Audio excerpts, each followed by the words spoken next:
બાબા તમારા જેવું નિર્ભય પદ કેવી રીતે આવે? નિર્ભયતા એટલે સ્વભાવ. સ્વભાવ એટલે કોઈ ક્રિયા નહીં. તમારું પ્રાધાન્ય વણ પર છે. પોત આજ્ઞામાં છે અને પોત આજ્ઞામાં છે તો સાહેબ તમારો સ્વભાવ આગળતો હશે અને એની અંદર તમારા જે સ્વભાવની શક્તિ છે એ શક્તિ કઈ છે ત્યાં કે પોત આજ્ઞાની, અને એ પોત આજ્ઞાની શક્તિ જ એ તમારો સ્વભાવનો ઓગારે છે. કયો સ્વભાવ? તો કે પોતે અજ્ઞાનતાથી બનેલો, નામની સરોમાયાથી બનેલો હું જીગો, અને હું જીગો છું એને જ્ઞાન થયું પોત આજ્ઞાની અંદર. કયું જ્ઞાન થયું? તો કે હું નિર્ણય નિશ્ચયથી કેવળ શુદ્ધાત્મા છું. તો આ શુદ્ધાત્માને જીગાણ વગાડવાના, જગતને વગાડવાના. તો જીગો અગ્રે એની માટે તમારી અંદર સમ્યક દ્રષ્ટિ, સમ્યક જ્ઞાન, સમ્યક બુદ્ધિ, આ સમ્યકતા છે. સમ્યકતા એ વસ્તુ શું છે સાહેબ? વિતરાગ વિજ્ઞાન જોવાનું.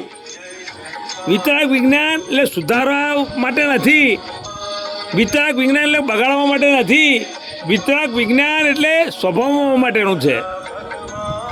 અને જેટલો સ્વભાવમાં આવ્યો ને એટલે સમ્યક થયો. અને સમ્યકતા એટલે તમારી અંદર જે વિપરીત બુદ્ધિ કાઢી નાખે અને નિર્ભયતા લાવે, નિરાકુરતા લાવે, નિશંકતા લાવે, અસંગપણું લાવે. અને આ બધા જ ગુણો ચરણવિધિમાં જવામાં છે.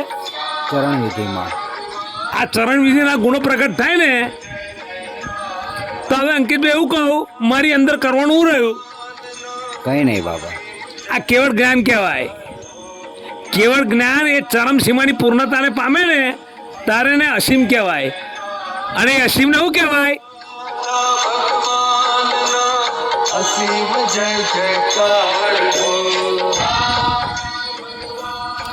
પોચ આજ્ઞા એ ધર્મ અને પોચ આજ્ઞા એ તપ. બાકીની બધું જ છે ને બૌદ્ધિક જ્ઞાન છે. કેવું છે? ડિસ્ચાર્જ. પોતાની લીડ વિધાન ચોપડે પણ દાદા ભગવાન મળે. પોતાની લીડ ચોપડે, આ કરજો ના કરશો, આ કરજો ના કરજો, પણ પાંચ આજ્ઞાની અંદર તો છે સાહેબ સીધું જ પોતાનો સંયમ ખુલ્લો થાય. સંયમ પરિણમાવે એ પ્રેમી શુક્લ ધ્યાની, એ પ્રેમી શુક્લ ધ્યાની, અમે કેવા પુણ્યશાળી.